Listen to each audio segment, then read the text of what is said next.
Thank you for tuning into another edition of RuthieWorld Web TV, and this is a RuthieWorld movie review of the film aka Blondie by Jon and Brantley Watts. I went to see aka Blondie recently at the Plaza Theater in Atlanta on Ponce, and I came away feeling like it was a very insightful film, and I learned things that I would have never thought. About Blondie, for one, she's a spiritual person. She does poetry. She has a comic book character, Shiro, that I thought was really funny. Just a really funny Blondie type story with aliens and such. And of course she is the person fighting the aliens. And it's just a funny story to hear her tell it. And in the movie it was hilarious. And of course I had no idea that she had a comic book named after her. So that was something new about her. That was a different aspect of Blondie that I never knew about. I think I had heard that she wrote poetry. And I also didn't know that she had been on the episode of Sally Jesse Raphael. Remember her? Oh, it was ages ago. Must have been in the 90s, I guess. It was a long time ago.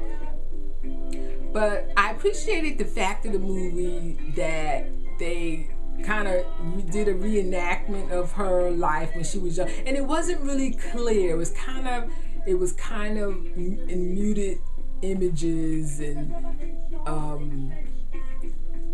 we kind of added an air of mystery to it all. But there was somebody portraying her at a younger age, baby Blondie.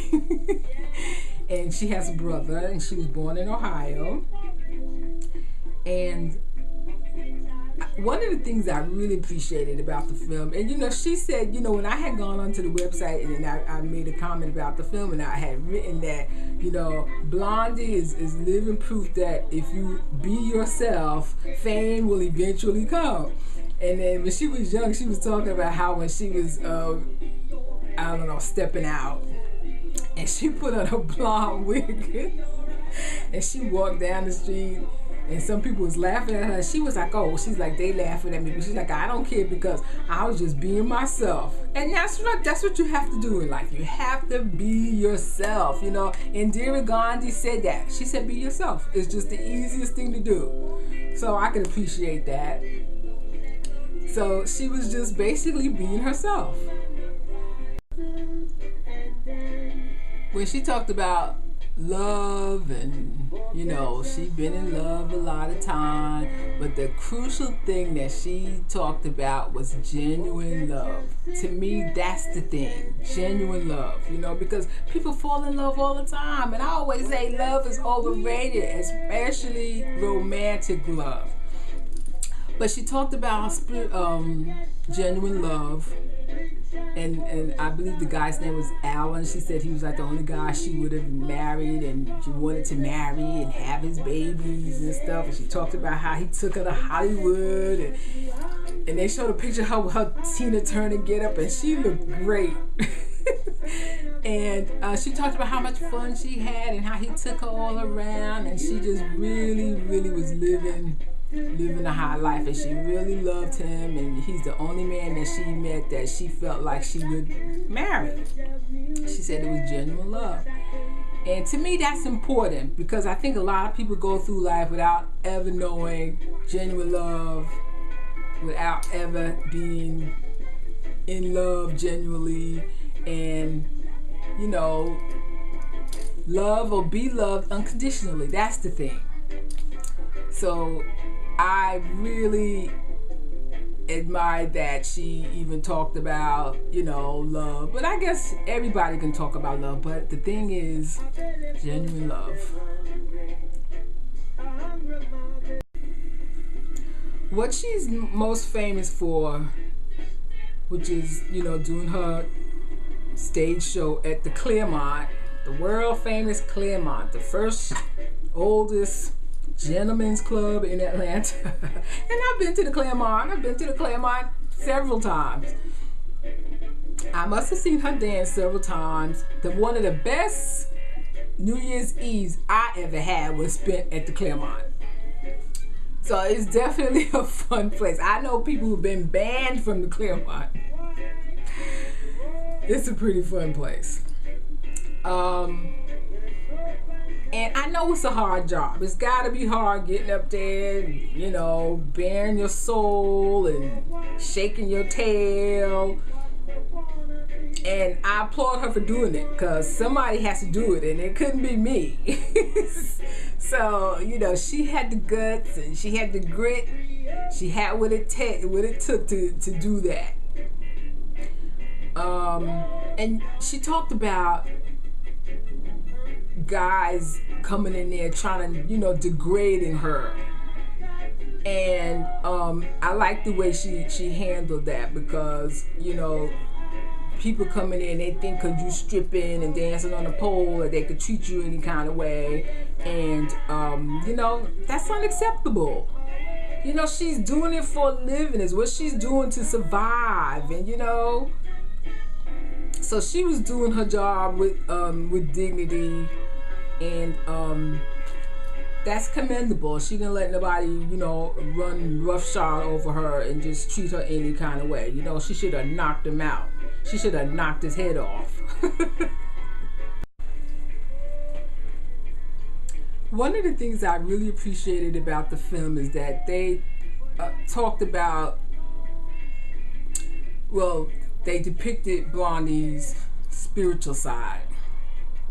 And as a preacher's kid, somebody who also grew up in church, Pentecostal or an offshoot of Pentecostal, I appreciated that, and I could totally relate to that, because for one thing, for me, it would be impossible to tell my story or any part of my life story without a spiritual angle, because I grew up in church and it was Pentecostal. You know, we spoke in tongues and shouted and got happy, and like Blondie said, there was no snakes involved.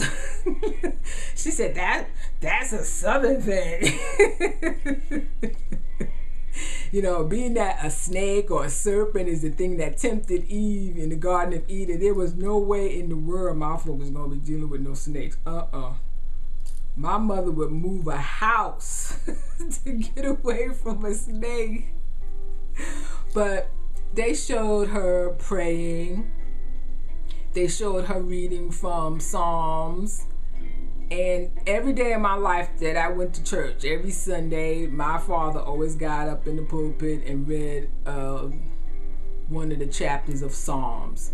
So I thought that was cool and somewhat refreshing to have that spiritual element in the movie. So this film, aka Blondie, was a part of the Atlanta Film Festival this year for 2012, and I imagine it will be in more film festivals. As a matter of fact, the director said so at the screening that I attended. It's not a long film. It's less than an hour. It's 52 minutes. It's not overbearing. It's not long and boring. I thought it was very interesting, and the fact that they had archival video footage of Blondie dancing at the Claremont, I thought that was pretty cool. So that's what they used throughout the film, and you know, Blondie's being interviewed by the directors on camera, and she's answering, you know, questions that they asked her about certain things, and she answered them. And towards the end, she got really emotional because the director asked her, "Blondie, how many times have you died?" And she laughed. She said, "Oh, about 20 or 30." I don't think I had ever heard that she died, but I knew that at one point she had broken her leg. That must have been a long time ago, more than 10 years ago. But it's a very entertaining movie. entertaining, funny, thoughtful too. I thought it was a very thoughtful film, and you could tell that they put a whole lot of care and concern in putting the film together. So I definitely recommend that you go and see AKA Blondie, whose real name is Anita Strange. Yes. So there you have it. AKA Blondie, directed by Jon and Brantley Watts.